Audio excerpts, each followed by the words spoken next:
நன்னாயிரு ஆகட்டும் சுவாமி. டேய் சேசு, ஆளை பார்த்தா எப்படி தெரியுது? இவர்தான் ஐயர். டேய் பிரகாசுபதி. அதான் பிரகாசுபதி. பெருத்த பணக்காரர் இருந்தான். பணக்காரர். ஆமா. டேய் அப்படி இருக்க உண்மையான ஆள் யார் தெரியுமா? யாருங்க? 9 நகரம் கேள்விப்பட்டாயா? அதுல நான் ஒருவர். நான் தான் குரு பகவான். குரு இருந்தால் உருவாகும், உருவானால் திருவாகும். அப்படி இருக்க ஒரு கல்யாணம் பண்ணணும்னா குரு வேணும், ஒரு நிலமலை வாங்கணும்னா குரு வேணும், வீடு கட்டணும்னா குரு வேணும், கிணறு வெட்டணும்னா குரு வேணும். எதுக்குமே குரு இருந்தால் உருவாகும். கடனே வாங்கணும்னா குரு வாகும். ஆஹா, குரு பார்வை வரும். குரு இருக்கிறது இல்ல, குரு பார்வை. ஏய், என்னுடைய திசை பலன் இருந்தாலும் உனக்கு நன்றாக எதுவும் நடக்கும். இருக்கட்டும். அப்படி இருக்க குரு பகவானை இருந்த என்னை பிரகாசுபதி ஐயராக என்ன வர சொல்லி மண்டலேஸ்வரர். ஆமா ஆமா, வந்திருக்கேன்னு சொல்லுவோம். ஐயா, குரு பகவான் பிரகாசுபதி வந்திருக்கார். சீக்கிரம் கொண்டு ஓடியாங்க.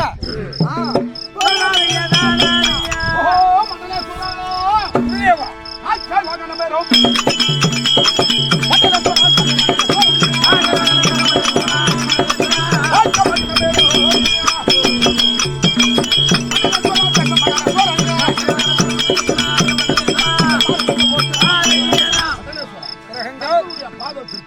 உங்களுடைய குடும்பத்தான் வரான கூடி வணக்கம், மங்களம் உண்டாகும். அங்கு போதம் போற்றி செய்த சுந்தராய புரியவா, போதம் போற்றி செய்த சுந்தராய புரியவா, போதம் போற்றி செய்த சுந்தராய புரியவா, போதம் போற்றி செய்த சுந்தராய புரியவா, அந்தமாய் உலகத்தில் அப்புறமே வாழ்விப்போய். எந்த குறையும் இல்லாமல் சுபிட்சமாக வாழக்கணும். சரி ஆகட்டும். என் ஆசீர்வாதம் அளித்தேன்.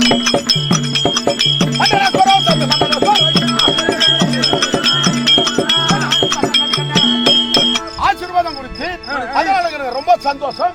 அடுத்த சங்கதி என்ன? சற்று நேரம் கிரகணத்துக்கு ஓய்வெடு, மற்ற கிரகத்தை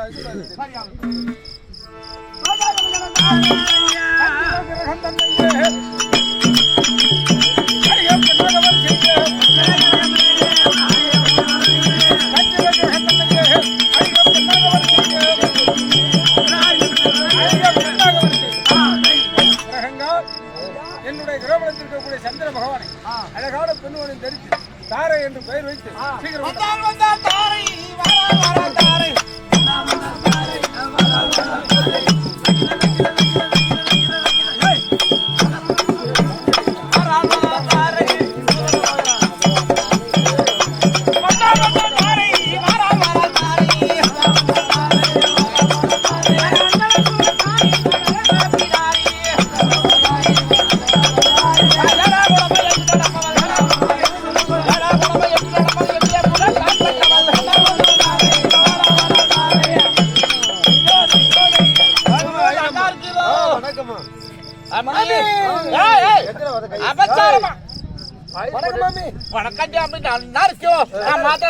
பசுமாட்டு பாலை குடிக்கிறீங்க, தயிரை சாப்பிடுறீங்க, மோரை சாப்பிட்டு நல்லா உப்பிட்ட போங்க. அப்படின்னா கஷ்டமான வேலை செஞ்சுட்டேன். என்ன செய்யல? என்ன உடம்பெல்லாம் நோகிறது பிடிச்சவரான்னு சொன்ன. எப்படி வந்து பிடிச்சவன்? மணி 12 மணிக்கு கை காலம் நோகிறது வையின்னு சொன்ன. எப்ப வந்து வச்சு விடிய காலத்துல வைப்பா, பாதி நேரத்துல தான் வைப்பா. அபச்சாரமான வார்த்தை பேச நல்லா வாய் பெருத்துட்டு போங்க. ரொம்ப நான் பெரிய பழக்கார மட்டும் மாமிடா தம்பி. நான் வச்ச உனக்கு வலிக்கு நீயே பேசிக்கிட்ட போனா. நான் அறுத்த கைக்கு நானே சொன்னா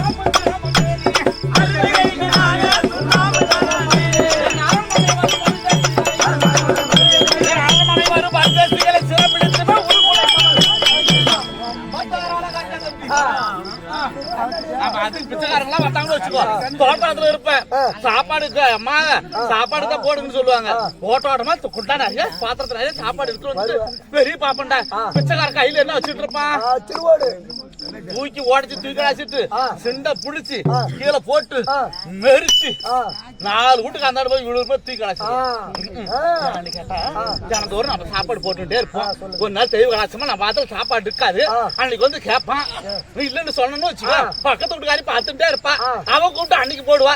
அவன் என்ன சொல்லிட்டு போவான், என்னைக்கு போட்ட தேவடியா சாப்பாடு போடல, ஒரு நாள் போடாம மகராஜ் இன்னைக்கு கூப்பிட்டு போட்டான்னு தேவடியா பட்டம் கொடுக்கும். குழந்தைக்கு பால் வேணும்னா கூட நம்ம மாத்திரம் எப்பவுமே சாதம் இருக்குமே. ஒரு காலத்துல அமாவாசை தான் நெல் சாதம் பார்க்கலாம்.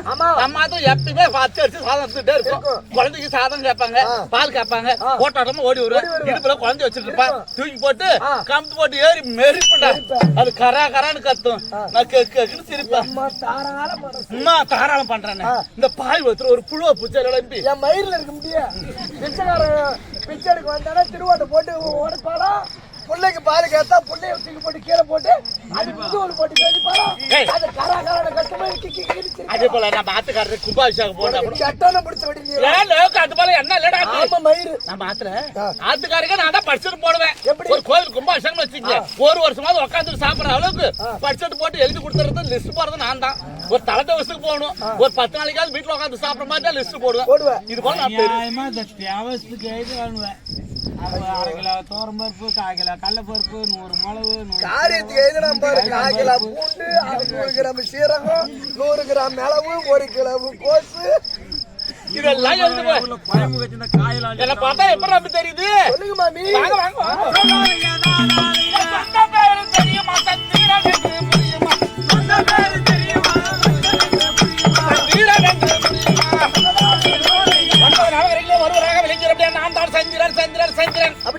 பெண் உரிமை எனக்கு தெரியும். அப்படி இருந்தாலும் மண்டலத்துல இருந்த என்னை இந்த பெண் உருவத்தோட மண்டலேஸ்வரம் மறுபடி காட்டாலே நான் வந்துதான் தெரிவிச்சு வந்திருக்கேன். சந்திர பகவான் தார என்ற பெயரோடு வந்திருக்கேன். சீக்கிரம் வாங்கம்மா.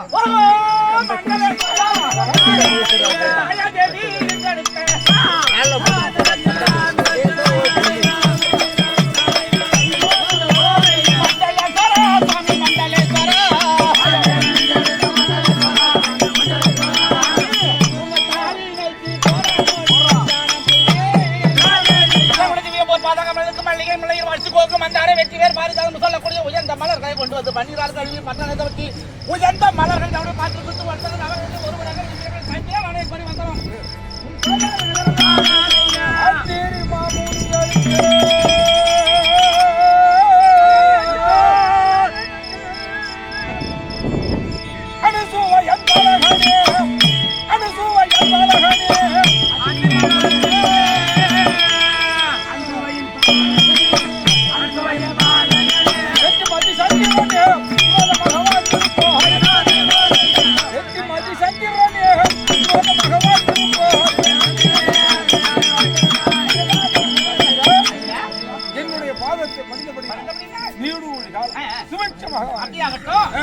சந்தோஷம்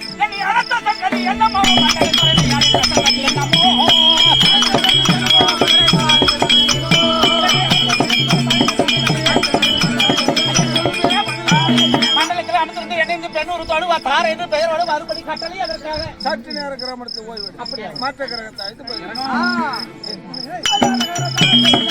அங்காரகன் தன்னை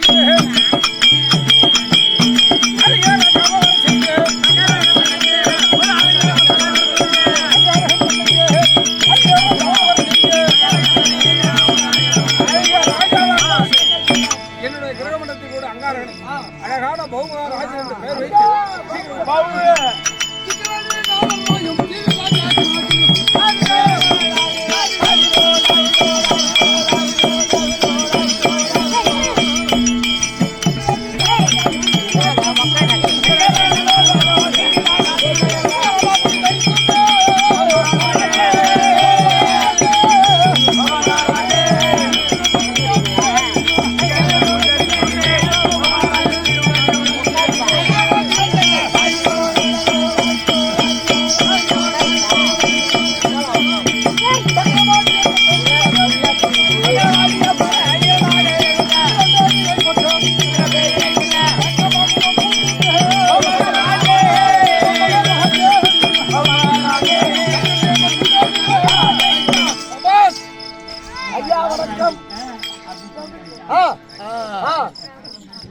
உண்டாகட்டும். நீங்கதான் கவிவானவரும் கற்றறிந்தோரும் கலைக்கூடமால் கூடி அவர்களுடைய பெரும் சபையிலே கற்றோர் கருணையிட்டோர் நம்மை பெற்றோர் அவர்களுடைய மாணவர்களுக்கும் அடியான் சிறந்த வணக்கம். சபைக்கு முன்பாக வந்த போது யார் என்று விளக்கப்படுகிறது? காஞ்சிமாபுரியை அதாவது பகத்தோடு ராஜரீக பரிமாணம் செய்து வரக்கூடிய அர்ஜுனா நவகிரக மண்டலத்தில் ஒருவனாகிய அங்காரகன் என்று சொல்லப்படியான நான் தான் அங்காரகன் என்று சொல்லப்படியான செவ்வாய் கிரகம் பூமிகாரகம் சகோதரக்காரகம் சொல்வார்கள். அப்படி இருக்க ஏதோ முக்கியமான விஷயம் பேச வேண்டும் என்று மண்டலாதிபதி ஆகிய சனி பகவான் அழைத்ததான் கட்டளை. சீக்கிரம் கூட்ட வாங்க.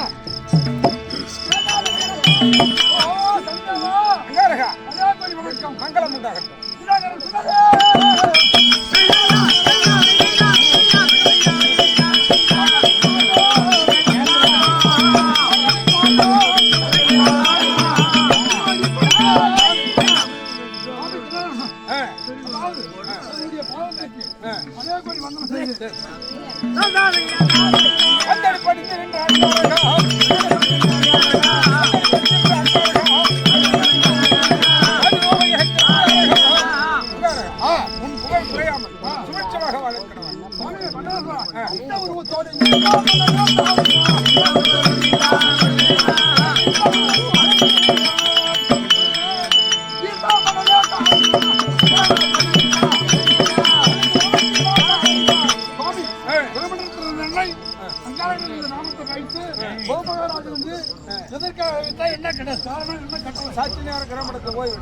மற்ற கிரகத்தை அழைத்து பதில் செய்யும்.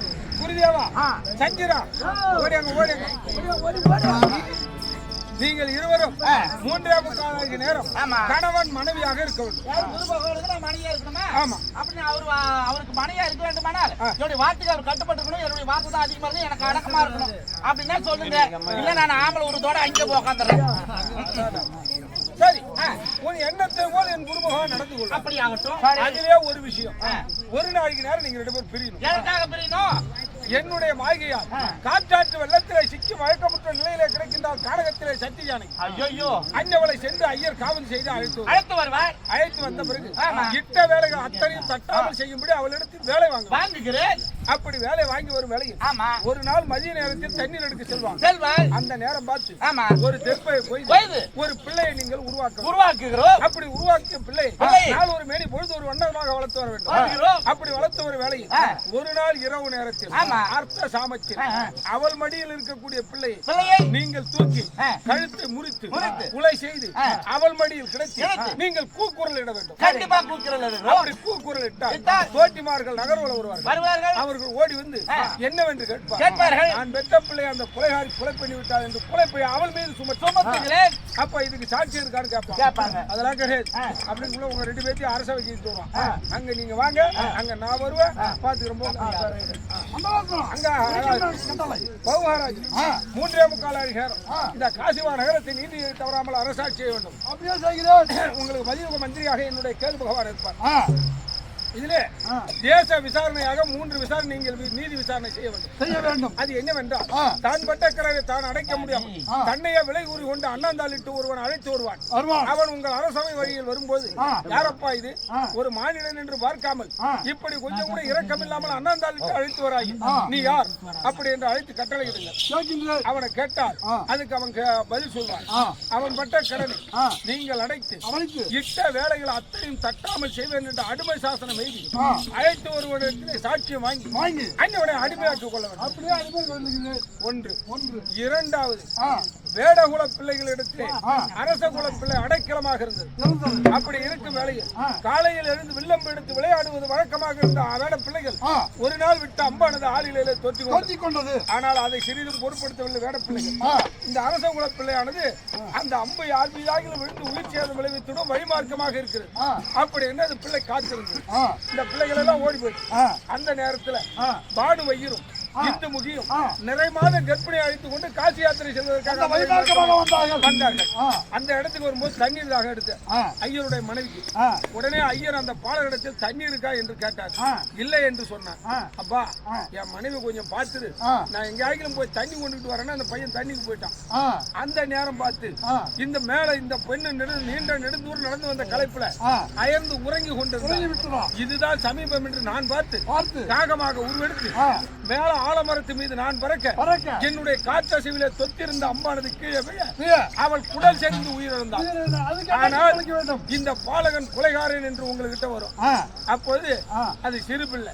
அந்த பிள்ளையை அழிச்சு கேளுங்க. சிறு பிள்ளை வாயில பொய் வராது. இந்த கொலை செய்த யாரப்பா என்று கேளுங்க. அவன் நடந்தது சொல்வான். அப்போது இவன் நிரபராதி என்று தீர்ப்பளிக்கிறது. மூன்றாவதாக தான் பெற்ற பிள்ளை தானே முறித்து கொலைகாரி 2 பெண்மணிகள் உங்களிடத்தில் நீதி விசாரணைக்கு வருவார்கள். இந்த பெண்மணியில கொலை செய்ததற்கு சாட்சியம் இருக்கா அப்படி என்று கேள்வி. அப்போது சாட்சியம் இல்லை என்பார். அப்ப நான் சொல்லக்கூடிய உபாயத்தை சூட்சமா நீங்க ஒரு பதில் சொல்லணும். அது என்னவென்றால் இந்த ஆடவர் குலத்தில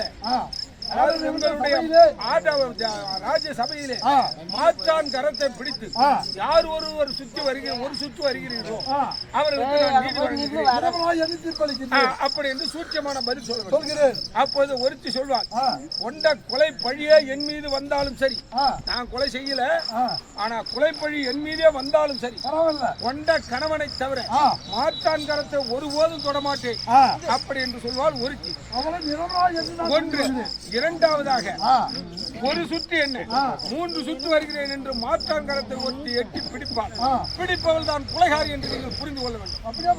அப்படி புரிந்து கொண்ட பிறகு இட்ட வேலைகள் அத்தனையும் தட்டாமல் செய்வேன் என்று சொன்னானே, அடிமை சாசனம் எழுதி கொடுத்தானே அரசன், அவனை அழைத்து இந்த கொலையை இந்த பெண்ணுக்கு என்ன தண்டனை அப்போது அவன் சொல்வான், கொலைக்கு கொலை, பழிக்கு பழி அப்படி என்பான். அப்போது இந்த பெண்ணை கொலை செய்வான் அப்படி என்று கட்டளை. ஏன் தெரியுமா?